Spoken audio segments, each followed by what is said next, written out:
And welcome to Reflections with Pastor Ellen. That's me, Reverend Ellen Rasmussen, Senior Pastor at Brown Deer United Methodist Church. My pronouns are she, her, and hers. And it is a great joy to be back with you this morning. My apologies for the no-show last week. Couldn't be helped, but I am so grateful to be with you this morning. Now, this week, I'm going to be heading out to a leadership conference at the Church of the Resurrection in Kansas City. Um, Not sure how things will work out, but I'm hoping to at least share some pictures of the event with you, and maybe we'll even be able to do a short broadcast. So, who knows what's in store? So, I'm grateful to be with you this morning. It is our first Sunday of fall officially, and I don't know where you are, but fall has definitely made its presence known here in the Brown Deer area.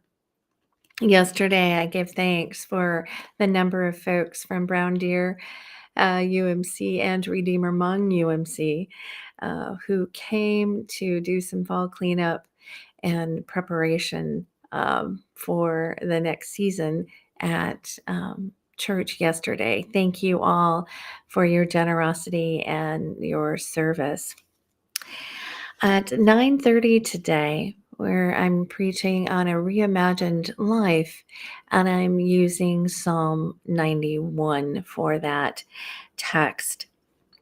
But I wanted to give a little more personal sharing of the impact of Psalm 91 on my life as a non-believer.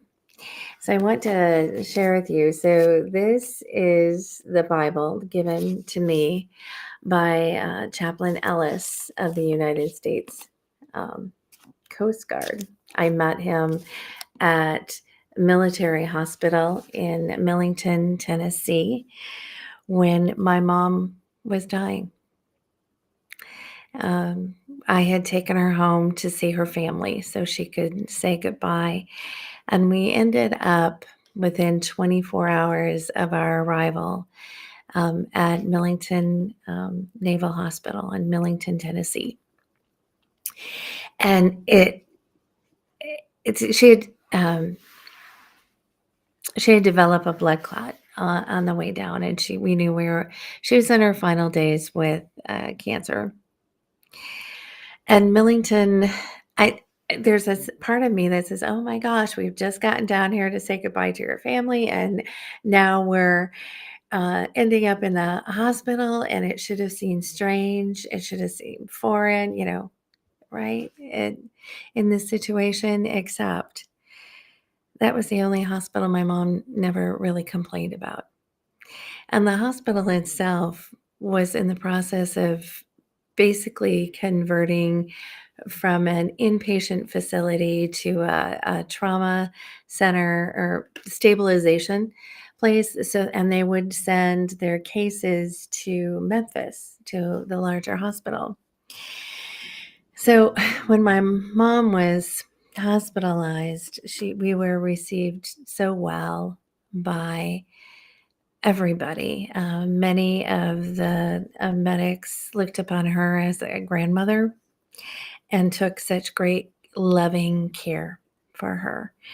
And with waiting for the clot to pass, we didn't know what was going to happen. And Chaplain Jim Ellis, who seemed to be constantly at my side, and I got to share with you, I was a non-believer. If there was such a thing as a God, I didn't have a kind word to say. But my mom believed. And I just wanted my mom to be free of pain. I had watched her, we ended suffer. We had 6 months from diagnosis to death. And Chaplain Ellis, this is what they give, okay, guys, put this Bible in my hand while we were waiting. And he said, pray this for your mama. And of course, what am I going to say? Of course, I'm going to pray this for my mama. And let me share it with you now. And this is from the New International Version. He who dwells in the shelter of the Most High will rest in the shadow of the Almighty. I will say of the Lord, He is my refuge and my fortress, my God in whom I trust.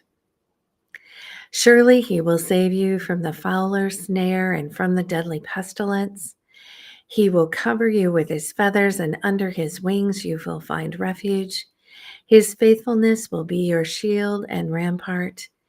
You will not fear the terror of night, nor the arrow that flies by day, nor the pestilence that stalks in the darkness, nor the plague that destroys at midday.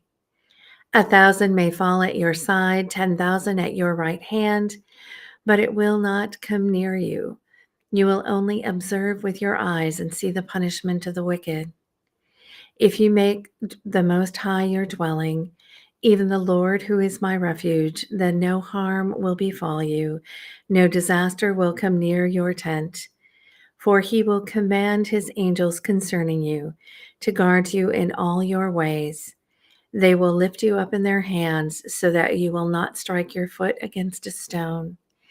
You will tread upon the lion and cobra. You will trample the great lion and the serpent. Because He loves me, says the Lord, I will rescue him. I will protect him, for he acknowledges my name. He will call upon me, and I will answer him. I will be with him in trouble. I will deliver him and honor him. With long life shall I satisfy him and show him my salvation. So that was the text I read over my mama.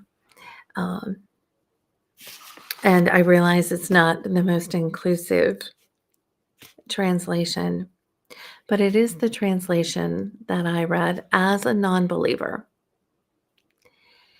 And I clung to verse 11. For He will command His angels concerning you to guard you in all your ways. And 12. They will lift you up in their hand so that you will not strike your foot against a stone. As I had made this journey with my mom, and we had been blessed with late night conversations, and I watched my mom plan for my brothers, for her funeral, for her family, for her mom. I had watched her as she ordered her dress, her funeral clothes.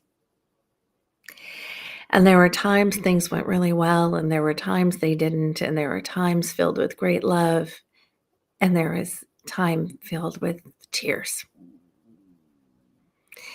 In this 6 months that we had from diagnosis to death, I was so incredibly grateful for those times.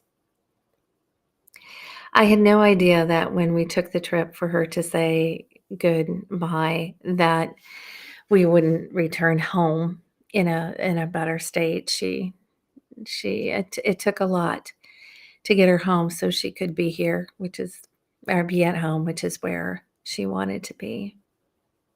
And I never imagined in my state, in my frame of mind, with my soul grieving, just a year before I had lost my dad.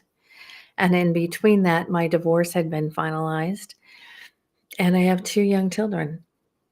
And I was a wreck. I was kind of almost a shell of a person, right? There was so much grief, so much pain, so much anger. And yet, Chaplain Ellis, in the gift of his presence, right? Always being there, supporting, encouraging, helping me navigate what I needed to navigate with the military, with the Navy. and offering me a word of comfort for my mom. And yet it was the word of comfort for me. I had watched her suffer, and I didn't want her to suffer anymore. I wanted her to be free of her pain, free of the disease. I didn't want her to I just needed her to be comforted. And so those verses 11 and 12, I can't tell you if they comforted my mom, but they certainly, even in the midst of my own denial of God, connected to me, connected to my soul, and offered a word of hope on behalf of my mom. Now, the disease, the disasters, the pestilence, that had impacted her, right? She was before me dying of cancer. And there was no way we were going to stop the cancer from killing my mom. But in my mind, reading this passage, we could stop the pain. We could make her better.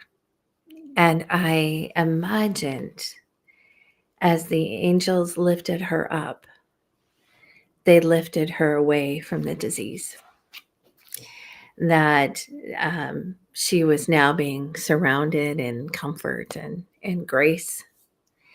And while I couldn't name it at the time, that brought about a sense of hope for me. And days later, I was able to hold her as she passed. And there was this comfort once again, knowing that I loved her so much, but that God loved her enough to send his angels, God's angels, for her. And as she passed, there was that sense of peace for me, and I believe for her.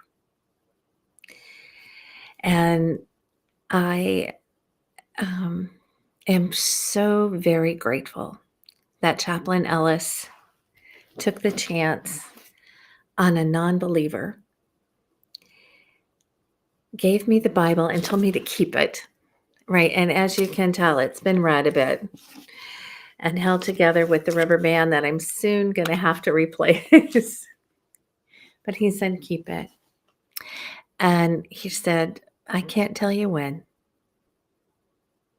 but in the relatively near future, you're going to have this spiritual awakening, and it's going to be bold, and it's going to be beautiful, and it's going to be powerful. And of course, I didn't believe him. I resisted, and I was very sarcastic in my response. But 14 months later, and I had used the Bible again at my mom's funeral. I read Psalm 91, but then basically for 14 months, it was just in the house. And then 14 months later, on what would have been my mom's birthday, I had my conversion experience. And a non-believer became a believer. And I tracked down Chaplain Ellis, who is now in Cincinnati, because I didn't know what to do. And he said, read the word. Well, I invite you to read the Gospel of Mark first. It's the shortest, and that's what I did. And I devoured the word. I was so hungry to know the story about Jesus and his love. I held on to the Bible, I think, because of Psalm 91 and the connection it was to my mom and to her funeral. I continue to hold on to the word and to read from the word because of how it has transformed my life. This is the living word. God speaks anew to every generation. And we have learned how to have different translations, to offer different wording so it engages with more people. If you need a copy of the word for you, please let me know. Contact us at Brown Deer UMC and I will make sure you get a Bible for your use. It's life-changing. It's transforming. And God will speak to you through the word if you are willing, and it can transform your life.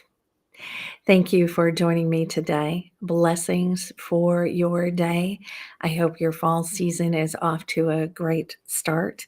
We want to lift up prayers for those impacted by Hurricane Fiona and the other severe weather that is developing in the Atlantic. We lift up those in Ukraine who are still at war and those in conflict all over the world.